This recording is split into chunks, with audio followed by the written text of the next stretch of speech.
Ever wondered what happens when a spark becomes an inferno, an inner blaze so powerful it reshapes reality? What if sexuality, rather than being shamed or hidden, could be your greatest creative ally? Imagine igniting that dormant fire within you, then channeling it not toward fleeting pleasure, but toward profound transformation. Today we unlock a forbidden path, not because it's dangerous, but because it liberates. Are you ready to reclaim your birthright? 1. Sexuality. Divine fire or forbidden flame. Since time immemorial, civilizations have recognized that sexuality isn't just desire, it's the essence of life itself. But why then has it been clothed in fear and shame? Why were temples of the body converted into zones of guilt and humiliation? Picture this sacred space as once alive with celebration, transformed into battlegrounds of repression. Yet myth after myth whispers a deeper truth. Sexual energy is a sacred spark. When channeled with precision, it can create universes. When suppressed, it withers your soul. Would you believe that the very energy deemed taboo could be the key to manifesting love, abundance, fulfillment, even spiritual enlightenment? Let's dive into that. 2. Mythic echoes, fire of the gods in mortal hands. Across global mythologies, fire symbolizes divine gift and mortal danger. Prometheus, the rebellious Titan, dared to steal fire from Olympus, and for that audacious gift to humanity, he suffered eternal torment.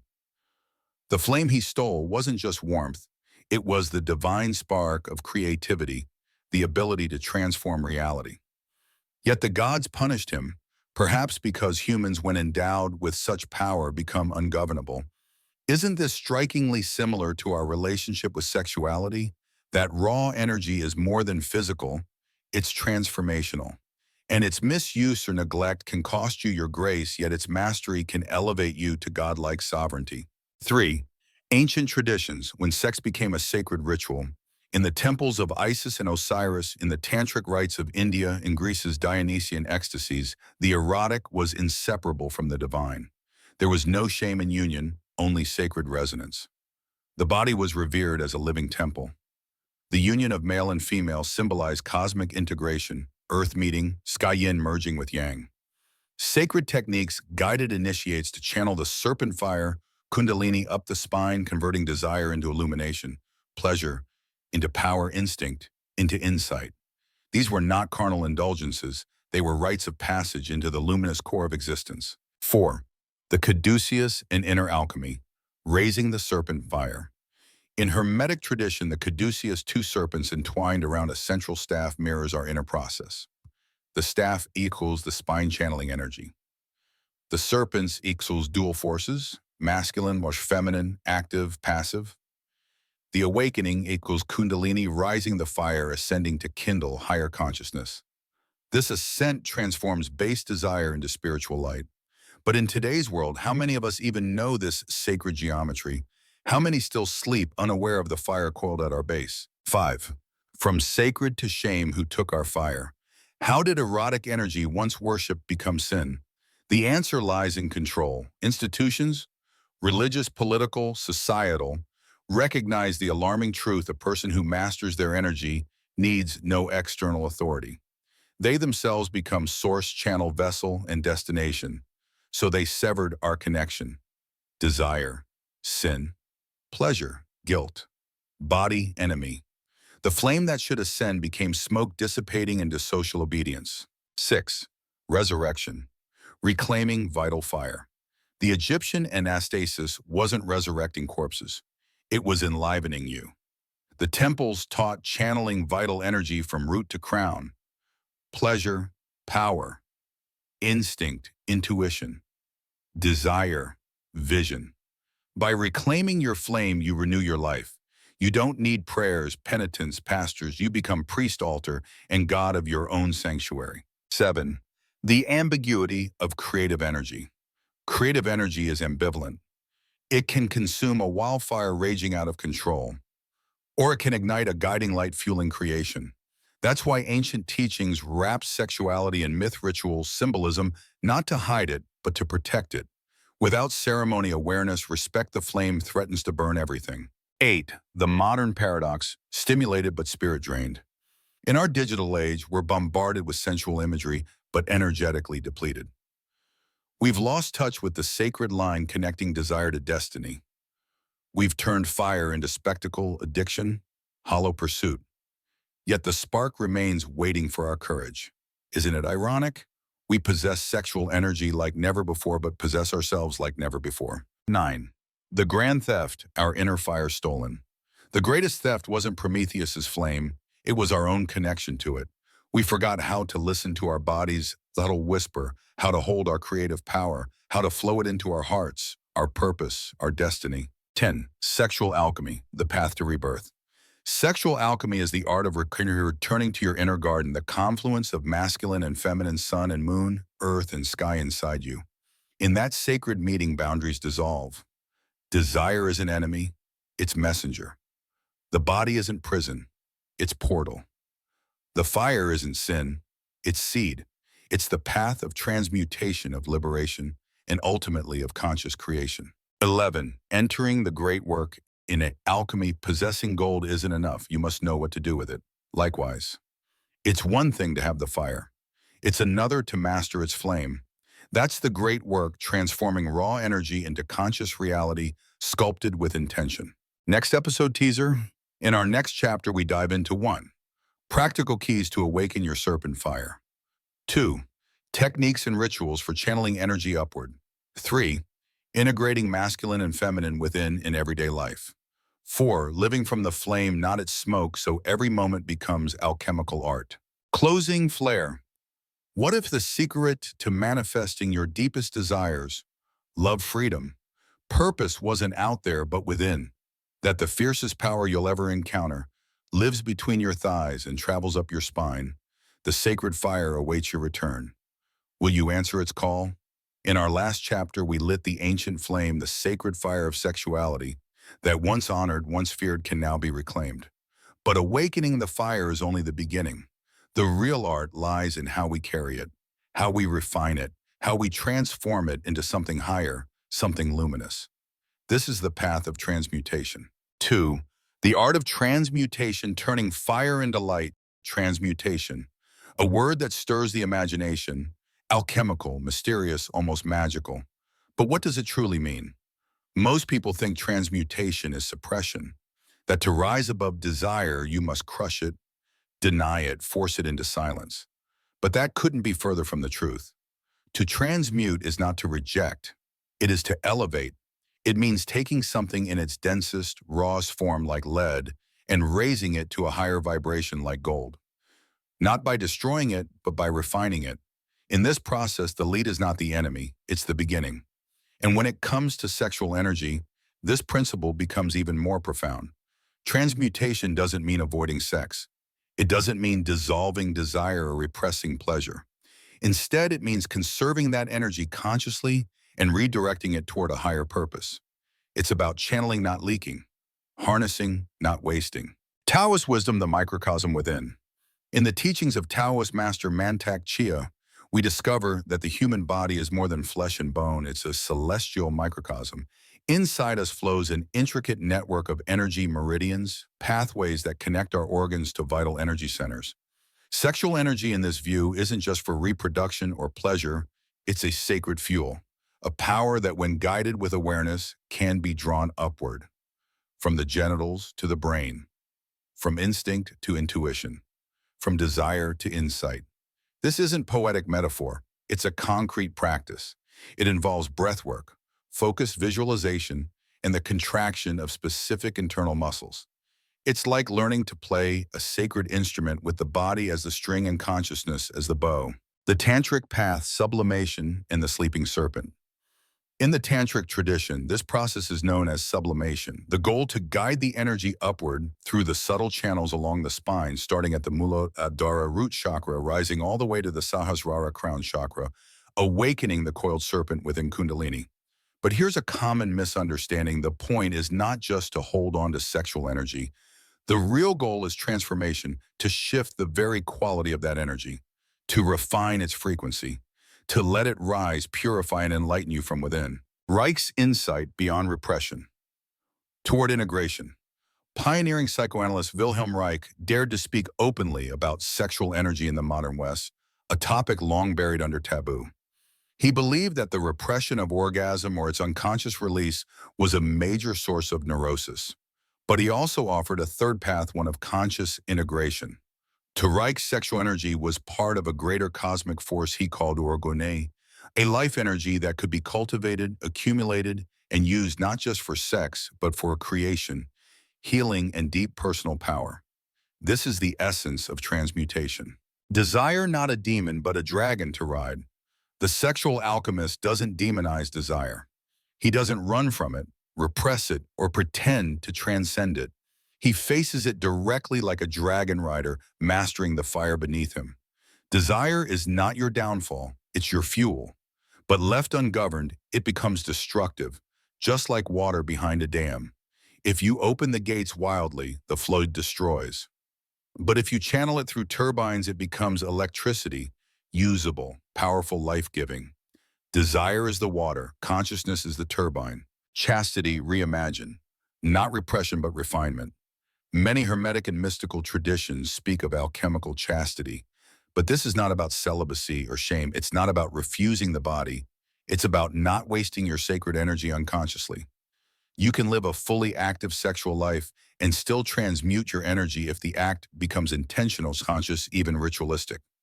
In sexual alchemy, the physical merges with the spiritual. Pleasure becomes a portal, and every union becomes an opportunity to refine and rise. The Kundalini journey, awakening through the chakras. As Kundalini ascends, it touches each chakra, purifying and transforming as it rises. Each energy center represents a level of consciousness from primal survival to divine wisdom. This journey isn't fast. It's not a trick or a shortcut. It takes discipline, devotion, and repetition. It is a sacred path, a path that, as Paracelsus once said, is not for the cowardly or the impatient. The secret fire, pure, undying, internal.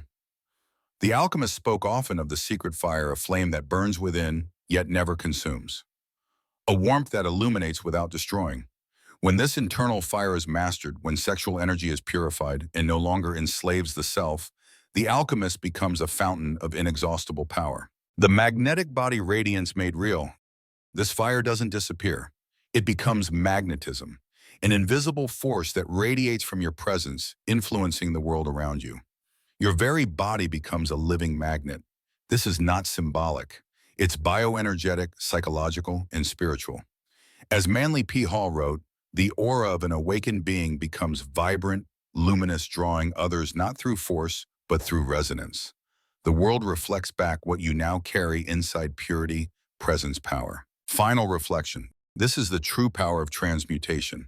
Desire is not silenced. It is reborn. It becomes a creative current, not a consuming fire. But beware, power without purity is always dangerous. And so the fire must be refined through the heart, because the greater the fire, the more it can either illuminate or destroy. To transmute, then, is not to escape desire. It is to transform the self, and in doing so, transform reality itself. Previously, we explored how sexual energy, when consciously transmuted, becomes a source of inner fire, an inexhaustible power that fuels creativity, magnetism, and higher consciousness. But what happens when that energy begins to radiate beyond the self, silently shaping the world around us? This is where the magic deepens. This inner fire, refined, purified, and no longer leaking outward in unconscious bursts, starts to create something extraordinary, an invisible magnetism. It's not about charm or seduction, not about smooth words or external beauty. This is something far more subtle and far more powerful. It's a quiet gravity, a pull that it cannot be seen yet is unmistakably felt.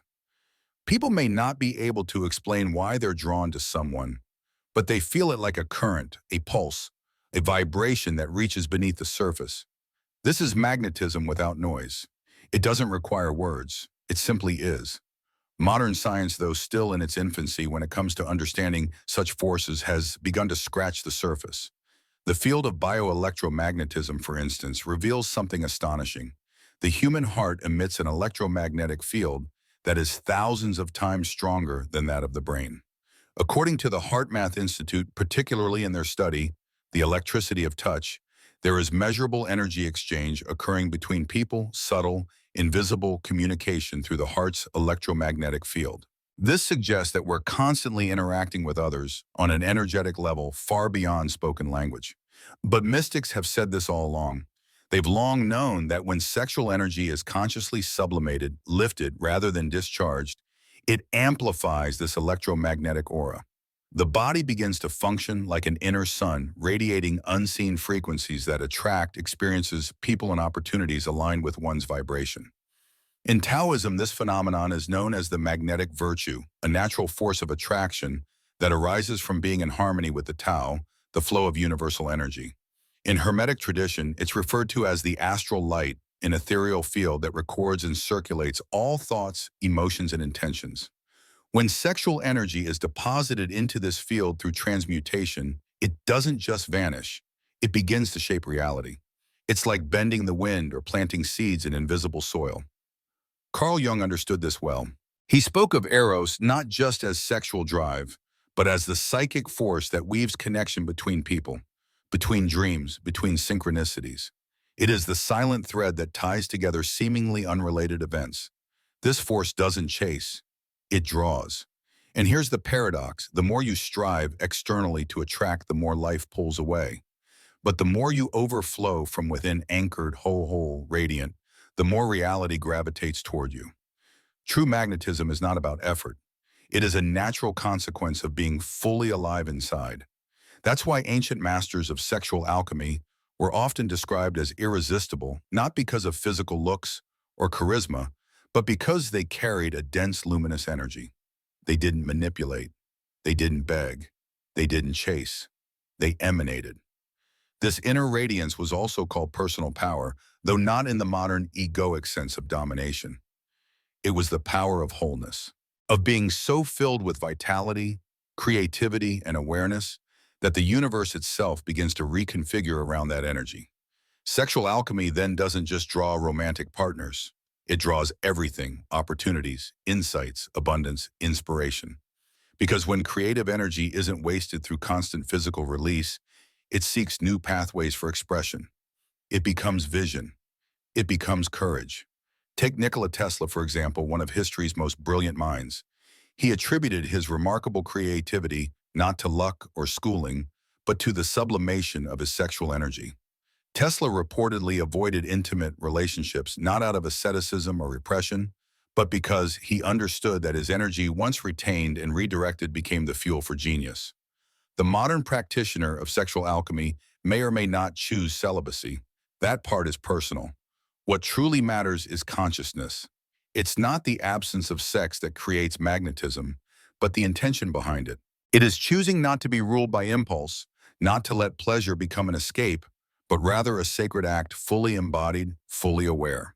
To stay centered during pleasure, to be present with both body and soul in the same place, is a rare mastery. When desire drives without awareness, we forget ourselves. We dissolve. We lose presence. And that is the real loss, not the energy itself, but the fact that it slipped away without purpose. Unconscious orgasm drains because it disperses life force with no return. But conscious orgasm nourishes. It lifts the energy up and reintegrates it into the being.